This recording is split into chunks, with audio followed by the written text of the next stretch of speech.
So today I'm going to be welding together some of our Kubota tie-down brackets. We designed these originally because I bought an M4 Kubota and there wasn't a way to really put a chain binder through the front anywhere without damaging the paint on my tractor or potentially bending the tie rod ends or something when I really put pressure on it. I know technically the DOT approved way of hauling something is a chain on every single corner. Well, most people, let's face it, are going to do a chain in the back, chain in the front, maybe a chain around their bucket or an implement, and that's it. Well, if you're that guy, this is the part for you. So this comes with a twisted clevis, so a chain easily passes through it. Comes with upgraded bolts for the front that are longer, that'll go right in your frame. It's a confirmed fitment on all the M series Kubota tractors, but it will fit other models possibly, but that's why we posted the bolt pattern online. Recently a customer bought one of these for his little LX Kubota and realized it wouldn't fit, so he sent it back to give us some really detailed measurements, thankfully. So now we have this little guy for the LX tractors. I'm going to weld this together today and send that out to him and confirm fitment, and if it's good to go, this will be the new product for those. We do TIG weld all these. I've had some guys ask, why in the heck are you TIG welding something that's 1/2 inch thick? Well, the answer is because we feel like it. There ain't no other reason really. It's not really necessary to TIG weld it, but we do think it's just as strong because we start off welding across here to keep this square. Then we make 2 passes around, and then after we're done, we come back and do a plug weld on the back also. So I don't really know how it could be any stronger than that, especially because we've got this puzzle piece design, so it's not like it's just butt welded to the plate. It's actually interlocking right there, which does make it a lot stronger, especially when it's being pulled side to side like that. So I'm gonna get the camera set up and we're gonna weld a few of these together. All these will go to powder coating. We get everything powder coated that is individual pieces like this that don't require any additional fabrication. Obviously our front end kits and stuff are not powder coated because they have to be welded, but all this stuff that's bolt on that requires no additional fabrication, everything gets powder coated satin black. So let's get the welder fired up and let's start melting some metal.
For those of you that have not checked out what the toe point on the Kubotas look like, I'll show you mine on my tractor.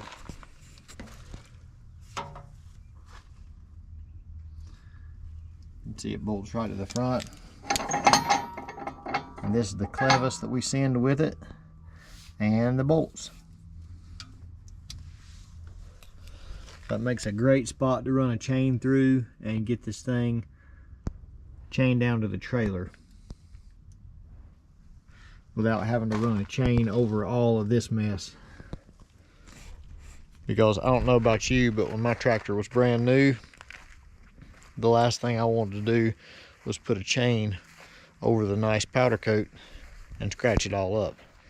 Now I probably wouldn't care, but when it was new, I didn't want to do it. So get you one. rock-solid-motorsports.com.